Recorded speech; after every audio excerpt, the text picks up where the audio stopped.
Welcome to the Kill Count, where we tally up the victims on our favorite horror movies. I'm Tony. Today we're looking at Pinocchio's Revenge, which was released in 1996. So yeah, this movie is basically about, this doll or whatever and stuff. It turns evil and stuff, and this girl named Zoe really likes the doll. Her mom named Jennifer, gave it to whatever. And later over time, shit basically just gets evil or whatever and stuff like that. And this movie is alright for what it is, and it's alright for what it tries to do. It's a pretty okay movie to me, but how many people died?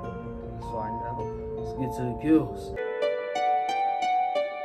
The movie begins with this cop driving somewhere where sketchy things are going on in the area, and he almost damn near hits this car and stuff like that. So yeah, and it cuts to this guy pulling some bag up out of this dirt and stuff like that. So yeah, as soon as he opened it up, it's just this dead kid in there, so I'll count him. So yeah, and right now we see him trying to put it back in the ground and stuff like that and all that type of stuff. So yeah, and this cop from earlier comes over there and tells him to stop and stuff like that, and he also tells him to drop the fucking shovel. I said drop the fucking shovel!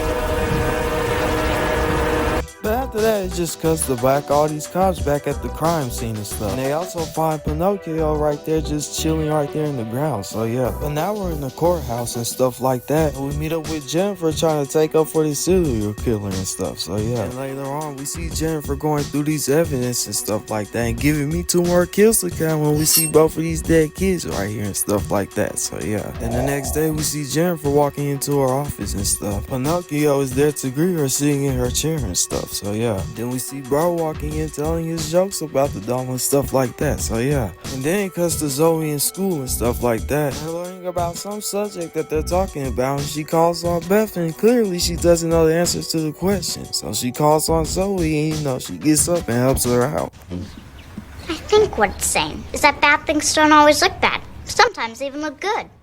So you think the mirror is a bad thing? Then it cuts to Jennifer talking to the killer and stuff like that and all that type of stuff, where he finally flexes up and tells her that he done killed his son and stuff like that, and also says if he was free, it wouldn't even mean shit. So yeah, and Jennifer also thinks that he's trying to hide someone that actually did the murders or whatever, so that's when he hangs up the phone on this dumb conversation. And after that, he gets up and walk over here and stuff like that, and Jennifer's still trying to get some answers out of him. He gets up and starts tweaking out. So yeah, now we're back with Zoe after school. That's how we see her giving out invitations to her birthday or whatever. Then we see Beth, just stealing all of her shit for some reason. So yeah, she also just sits right there and just watches her throw her stuff on the ground and stuff like that. And then it just causes her to push her down and stuff. So yeah, and we see Zoe's mom just now getting a call about what happened at school today and stuff. After that, she goes to go ask Zoe about it or whatever. Then Zoe sits right there just denying it. And then after that, she avoids trying to talk to her dad and stuff like that. And then, Jennifer just straight up grounds her for that. So yeah, then the next day we see Jennifer right back in court once again and stuff like that. And then after that, we see her lose, because of course. And after that, all these people start following her, and then we see Bro about to get the electric chair right now, and all these people are about to watch him die. We see him flipping the switch, starting the exaction. So yeah, then after that, we see Jennifer hurry up trying to drive back home and stuff, where she makes it back in time just for Zoe's birthday. So yeah, so after she get done getting ready and stuff like that, we see Zoe going over to her mom telling her how good her day is so far. So yeah, then the partying and stuff like that and all that type of stuff. So yeah, and the next day we see Jennifer talking to this guy about the killer and stuff like that. Then after that, she gets herself together and stuff like that. Then after that, we see all of them just chilling in the living room right now. Then we see Zoe going back to her room, and we hear Pinocchio talking. So yeah, because they'll take me away from you, then I'll never get to be a real boy and be your brother. And he also tells Zoe that he doesn't like David, but Zoe ain't down for none of that though. And later on that day, we see her sleeping right now and stuff like that and getting up. And that pantry door closed on its own, but David stops her before she can even do anything. Then David goes to check it out for Zoe and stuff like that. Going down into the basement or whatever, then the lights just shut off on him for some reason. And we see Bro walking back up the steps and then falls back down them. So yeah, we see Jennifer rushing back to the hospital trying to see what's going on, but it doesn't seem like that she really doesn't care really. We see Zoe running over there telling her what happened to him. So yeah, Nasty tumbled down the basement steps. Is he okay?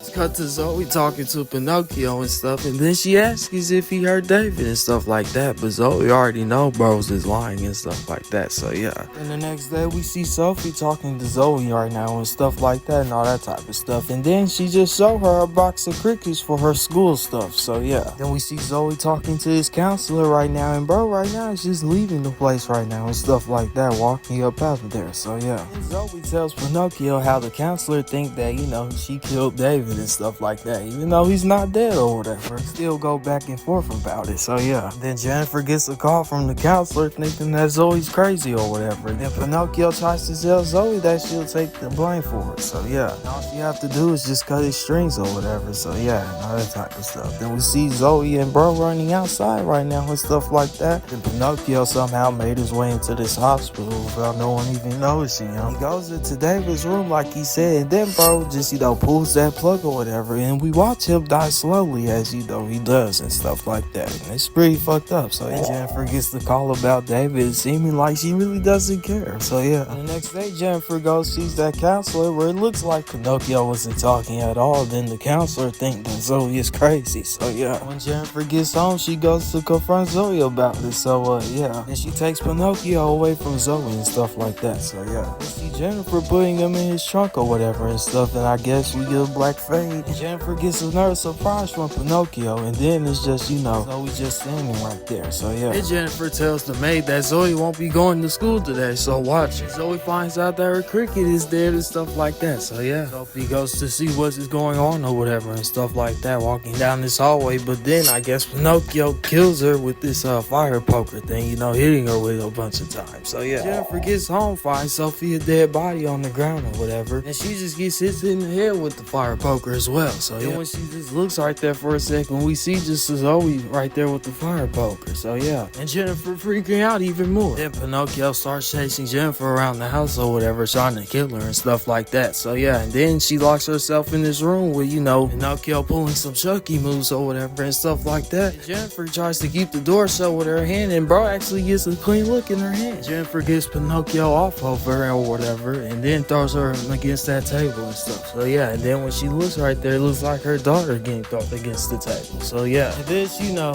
she just collapses to the ground or whatever. Now we finna see Zoe in this mental place right now, cause I guess Jennifer wanted her there or whatever. Then the movie ends with her and Jennifer sitting right there on the bed with each other, so yeah. How many people die in this movie with this doll trying to kill him and stuff? Let's find out. Let's get to the numbers.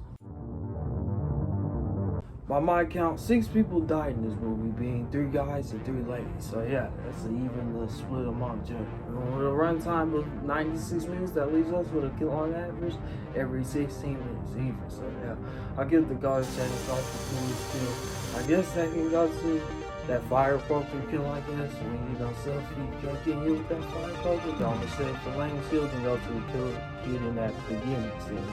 So yeah. And thank you guys so much for watching. And you know that you subscribe if you enjoyed this and stuff like that. And yeah. And until next time, it's been a Kill Count. Thank you guys so much for watching today's video and stuff like that, and supporting me too. So yeah, thank you guys so much for watching. Yeah, thank you guys so much. Yeah, be good people.